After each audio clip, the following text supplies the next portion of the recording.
स्वागत है आप सभी का हमारे इस YouTube चैनल एस्ट्रो दीपक दुबे पर। और मैं दिशा एक बार फिर लेकर आ गई हूँ आपके लिए कुछ खास ज्योतिष चर्चाएं। क्या आप भी जानना चाहते हैं कि आपकी कुंडली में ऐसे कौन से योग हैं जो आपको रंग से राजा बना सकते हैं या आपकी किस्मत के सितारों को चमका सकते हैं? आज की ये ज्योतिष चर्चा में हम उन्हीं खास योगों का डिस्कशन करेंगे दीपक जी के साथ। नमस्कार। नमस्कार दीपक जी, बहुत-बहुत शुक्रिया। इस बार फिर मैं लेके आ गई हूँ दर्शकों के माध्यम से एक खास चर्चा को लेकर, और वो है गज केसरी योग। हमारे दर्शकों ने कई सारे प्रश्न हम तक पहुँचाए हैं कि गज केसरी योग क्या होता है? इसका हमारी कुंडली पर क्या इफ़ेक्ट पड़ता है? और इसके क्या बहुत सारे बेनिफिट्स हैं और ये कैसे हमारे सितारों को चमकाता है या किस्मत को बदलता है? आप सबसे पहले बताऊं कि गज केसरी योग होता क्या है गज जी, केसरी? जी, बिल्कुल। गज का मतलब हाथी। जी। और केसरी का मतलब सिंह। तो हाथी और सिंह का कॉम्बिनेशन। बड़ी माने माने खूबसूरत व्याख्याएँ हाँ, देते हैं नहीं दीपक देता जी नहीं, उस आप। शब्द का मतलब ही है। जी, जी। लेकिन उस शब्द का व्याख्या हर जगह हमें हाँ, ये उपलब्ध नहीं होती। उस शब्द का अर्थ ही है जी। गज केसरी योग, यानी ऐसा योग जो आपको शेर की तरह फुर्तीला, आक्रामक और हाथी की तरह मस्त मौला, निष्फिक्र, निश्चिंत केयरफ्री बनाए। नेचर। हाँ, और ये योग ऐसा योग कि अगर इस तरह का योग कुंडली में व्यक्ति के हो तो उसको कहीं भी डाल दिया जाए किसी भी परिस्थिति में, जी। उससे वो बाहर निकल जाएगा, फंसेगा नहीं। वो जंगल में छोड़ दीजिए, वो सब चीरता फाड़ता तोड़ता निकल जाएगा उससे बाहर, हाथी की तरह। तो एक एक अच्छा योग इसको कहा जाता है। लेकिन साथ ही साथ बताऊं कि हर अच्छे योग, जितने भी, मैं हर बार ये बात कहता हूं दर्शकों से कि जितने भी आपको वरदान होते हैं ना, हर वरदान के पीछे कुछ अभिशाप छुपा होता है, और हर अभिशाप के पीछे कुछ न कुछ वरदान छुपा होता है। तो गज कोई भी राजयोग बन रहा हो, कितना भी प्रभावशाली, उसके कुछ न कुछ साइड इफेक्ट हमेशा होते हैं, क्योंकि जिस भाव से बन रहा होता है उसी के ठीक सामने वाला भाव जो है वो दुष्प्रभाव में आता है। अब गज केसरी योग बनता किन ग्रहों के कारण जी, है? जी। तो गज केसरी योग बनता है चंद्रमा और बृहस्पति के योग से। चंद्रमा और बृहस्पति के योग से। हाँ, चंद्रमा और देवगुरु बृहस्पति अगर एक साथ हों तो जी। उसको गज केसरी योग कहा जाता है कि यह गज केसरी योग बन रहा है। लेकिन कहां पर हो तो अधिक प्रभावशाली? प्लेसमेंट बहुत इम्पोर्टेंट है। बहुत इंपॉर्टेंट है, प्लेसमेंट कहां पर हो और हर किसी के लिए गज केसरी योग लाभकारी भी नहीं होगा। जी, ये तो बड़ा महत्वपूर्ण प्रश्न क्योंकि है। किस भाव, अच्छा, और हर जगह से बनता भी नहीं है। तो कई बार लोग को लगता है कि चंद्रमा गुरु कहीं भी बैठे हो तो क्या गज केसरी योग बन रहा है? नहीं जी। बनेगा।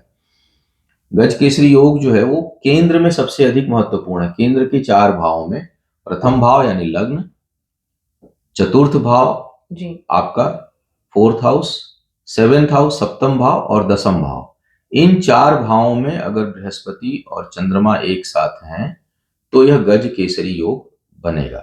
यह अधिक प्रभावशाली तब हो जाएगा जब इसमें से कोई एक ग्रह अपनी राशि में हो। अपने खुद के हाउस में अगर है। जैसे मान लीजिए धनु राशि में बृहस्पति है चतुर्थ भाव में और वहां चंद्रमा भी हो गए, जी। तो यहाँ गज केसरी योग बनेगा।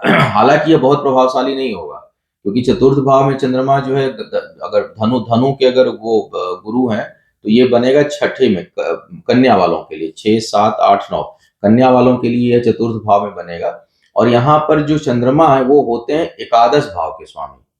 तो एकादशेष अगर चतुर्थ भाव में बैठ रहा है तो धन के लिए कोई बहुत अच्छी स्थिति नहीं बन रही है। अच्छा। तो इसीलिए गज केसरी योग वहां पर होते हुए भी उसका लाभ बहुत उतना नहीं बहुत मिलेगा। सफल नहीं होगा। जी, जी। सफल सबसे अच्छा कहाँ होगा? कर्क में चंद्रमा और गुरु एक साथ बैठ गए हों लग्न में, कर्क राशि के। जी। अब वहां पे काफी हद तक ये सफल होगा, क्योंकि जो है वो 4, 5, 6, 7, 8, 9, 10, 11, 12 जी। गुरु जो है कर्क वालों के लिए भाग्येश होते हैं। तो भाग्येश और लग्नेश की युति लग्न में एक साथ चंद्र और गुरु, अब ये जबरदस्त गज केसरी योग बनेगा। थोड़ा सा यहाँ पे मुश्किल हो जाती है, वैवाहिक जीवन ठीक नहीं होता, क्योंकि गुरु की नीच दृष्टि जाएगी सप्तम भाव में।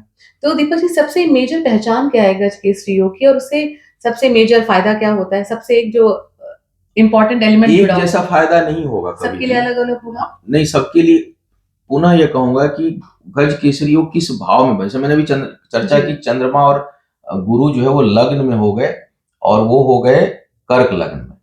अब यहाँ व्यक्तित्व गजब का देगा जी।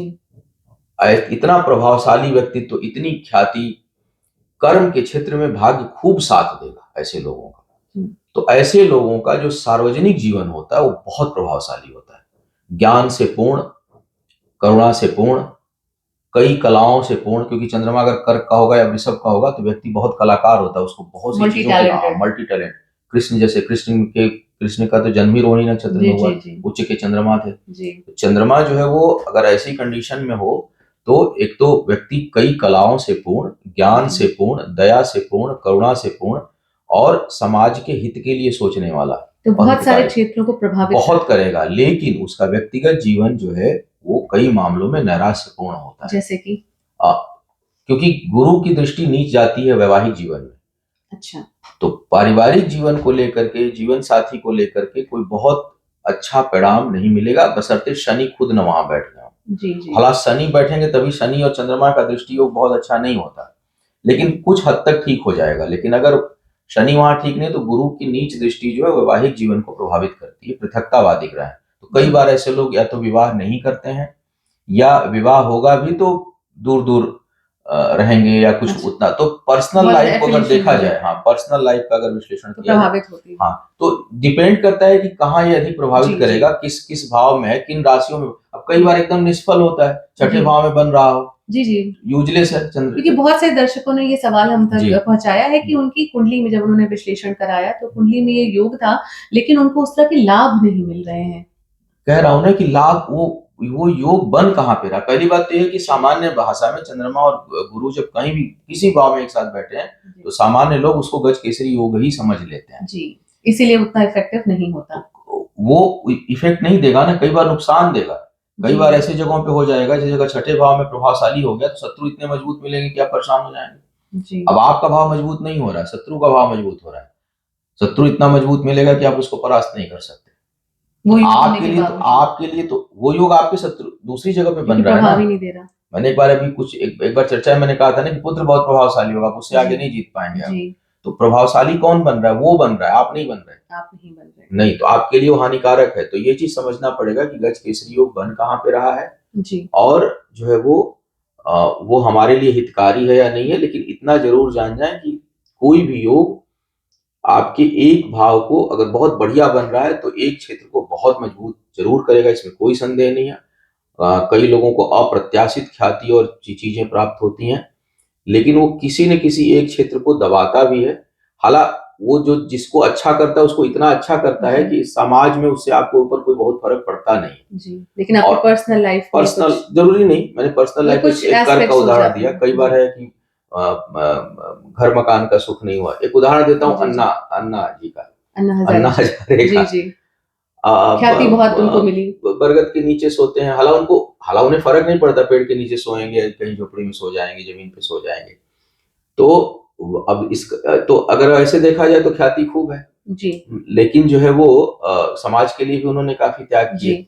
लेकिन जो है वो पर्सनल उनका कोई जीवन बहुत अच्छा, अगर एक भौतिक वो खुश है, उनको कोई चॉइस हो सकती है, उनकी चॉइस है। लेकिन अगर आप एक भौतिक दृष्टिकोण से देखें जी, तो एक सेक्शन प्रभावित है जी, एक सेक्शन को प्रभावित कहा जा सकता है कि एक सेक्शन प्रभावित है जी जी। स्वामी विवेकानंद जी बहुत मैंने क्या कहा जाए, उनको भारत का एक गौरव है, भारत के लिए, भारत के गौरव, पूरे विश्व में प्रसिद्ध है। हाँ, कृष्ण के बाद अगर किसी ने ज्ञान दिया देश में तो स्वामी विवेकानंद जी एक ज्ञान के केंद्र माने जाते हैं। लेकिन आयु बहुत कम थी। आदि गुरु शंकराचार्य को लीजिए, जिन्होंने सभी जो है वो मठों की स्थापना, सभी जो है वो ये जितने आपके ये धर्म के प्रचार के मामले में ज्ञान और सामाजिक क्षेत्र में जबरदस्त चलते ही रहे जी, लेकिन उनकी भी आयु काफी कम जी। तो कुछ न कुछ जो है वो उसको, मतलब मैं ज्योतिषीय दृष्टिकोण से देखता हूँ। वो खुद तो बहुत ऐसा कर गए कि कहने लायक ही नहीं है, मतलब। लेकिन हाँ, लेकिन आप ज्योतिषीय दृष्टिकोण से आप देखेंगे तो आप देखेंगे कि उनका कुछ क्षेत्र जो है वो प्रभावित रहता है। और जीवन का हर व्यक्ति का कुछ न कुछ, हमारा भी प्रभावित होगा, आपका भी प्रभावित जी, होगा। जी। तो कोई न कोई क्षेत्र प्रभावित रहता है। लेकिन अच्छी बात ये है कि जब इस तरह के प्रभावशाली योग बनते हैं, तो व्यक्ति बहुत एक्स्ट्रा ऑर्डिनरी कर जाता है जीवन में। और ऐसी छाप छोड़ जाएगा कि उसकी जी। बाकी सारी चीज़ें एकदम छोटी पड़ जाती हैं। ओके। हाँ। तो दीपक जी जैसा कि हम इस सेशन के समापन की ओर हैं, तो एक प्रश्न आपसे और करना चाहूँगी, जैसा हमने अभी चर्चा करी कि गज केसरी योग किस जगह पे आपकी कुंडली में उससे बहुत फ़र्क पड़ता है। तो जिनका प्लेसमेंट उतना एक्यूरेट नहीं है, तो क्या वो अपने उस योग को इफ़ेक्टिव बनाने के लिए कुछ ऐसे उपाय कर सकते हैं जो गज केसरी योग के असर को और बढ़ा दे? देखिए, अगर नकारा पहली बात तो अगर अच्छी जगह पे और डिग्री कम है जी। और अच्छी जगह पे है और जो है वो आपके लग्न और उसके लिए कहीं से मारक नहीं हो रहे हैं बृहस्पति, जी। या रोग के कारक से बृहस्पति या चंद्रमा जी। नहीं हो रहे हैं, कहीं कोई नुकसान पहुंचाने वाली स्थिति में, मतलब दोनों ग्रह लाभकारी स्थिति में हैं, जी। लेकिन डिग्री के कारण कमजोर उसका पड़ रहे असर हैं, उतना चीजों नहीं के है। कारण। कई बार गुरु चंद्रमा और सूर्य एक साथ हो गए, जी। तो अब वो तब होगा जब अमावस्या होगी, तो चंद्रमा तो अस्त रहेंगे, लेकिन योग बड़ा जबरदस्त बनेगा, सूर्य चंद्रमा और गुरु का कॉम्बिनेशन। तो ऐसे में चंद्रमा को, लेकिन फिर से कहूंगा कि अगर चंद्रमा आपके लिए रोग शत्रु का कारक नहीं है, आपके लिए शुभकारी है, शुभ भावों के स्वामी है, शुभ स्थान पर बैठे हैं और यह योग बन रहा है और कमजोर है, तो यहाँ पे जेम स्टोन बहुत फायदा करेगा। जी। मोती पुखराज बहुत अच्छा। फायदा करेगा, जी। पहनना चाहिए, बल्कि एक साथ पहने मोती पुखराज। मोती और पुखराज। हाँ, एक साथ, फिर गजकेसरी योगी बनाएगा ना मुट्ठी हाथ जी, में। जी, जी। अच्छा, उसके बाद वो ताकत बढ़ाएगा, पावर बढ़ाएगा। जी। दूसरी बात, धर्म के पथ पर चलें हमेशा और भूल से भी नशा ना करें। जी। बृहस्पति से प्रभावित व्यक्ति को नशा और नॉनवेज से अगर वो दूर रहता है, तो वो अपनी ज़िंदगी में बहुत कुछ अचीव कर पाएगा। जी। वैसे तो मैं नॉनवेज के खिलाफ रहता हूँ, मैं बोलता हूँ सबको दूर रहना चाहिए, लेकिन चूँकि ग्लोबल है और बहुत लोग इसको जी, मानते अपनी हैं और कई लाइफ़स्टाइल जगह से तो लेके नॉनवेज का भोग भी जी, जी, लगाते जी। हैं भगवान को। अच्छा। अपने ही देश में आप जी। चले जाइए, बंगाल चले जाइए, आसाम चले जाइए, तो वहाँ तो मछली जो इतनी शुभ मानी जाती है कि वो बिहार में चले जाइए कुछ क्षेत्रों में, तो वहाँ पर तो भगवान को भोग भी लगाते हैं, पूजा भी करते हैं मछली के जी। प्रसाद बना करके। तो मैं उस पे बहुत नहीं जाना चाहता, जी, विवादास्पद बिल्कुल। मामलों को नहीं छूना है मुझे, लेकिन इतना जरूर कहूंगा कि अगर बृहस्पति जैसा शुभ ग्रह, सूर्य जैसा शुभ ग्रह, चंद्रमा जैसा शुभ ग्रह अगर जी। अच्छी कंडीशन में आपकी कुंडली में है और आप और तरक्की करना चाहते हैं, तो जी। आप व्यसन और नॉनवेज दोनों से दूर रहिए। बहुत-बहुत शुक्रिया दीपक जी, आज इस चर्चा में हमारे साथ जुड़ने के लिए और उम्मीद करती हूँ, आशा करती हूँ हमारे दर्शकों को ये चर्चा बेहद पसंद आई होगी। बहुत ही ख़ास योग के बारे में हमने चर्चा करी, गज केसरी योग और जितने भी उपाय दीपक जी ने बताए हैं, आप उन्हें शामिल कर सकते हैं। लेकिन जैसा कि हम अपनी हर चर्चा में कहते हैं कि अपनी कुंडली का एक अच्छे ज्योतिर्विद से विश्लेषण कराए बिना किसी भी निष्कर्ष पर ना पहुँचे। इसी के साथ मैं अलविदा लेती हूँ, जल्द मिलूँगी आप सबको फिर एक नई चर्चा के साथ दीपक जी के साथ, लेकिन तब तक हमारे इस चैनल को एस्ट्रो दीपक दुबे को लाइक, शेयर और सब्सक्राइब करें और अपने सवाल हम तक ज़रूर पहुँचाएँ। जल्द मिलेंगे आप सबसे। नमस्कार। नमस्कार।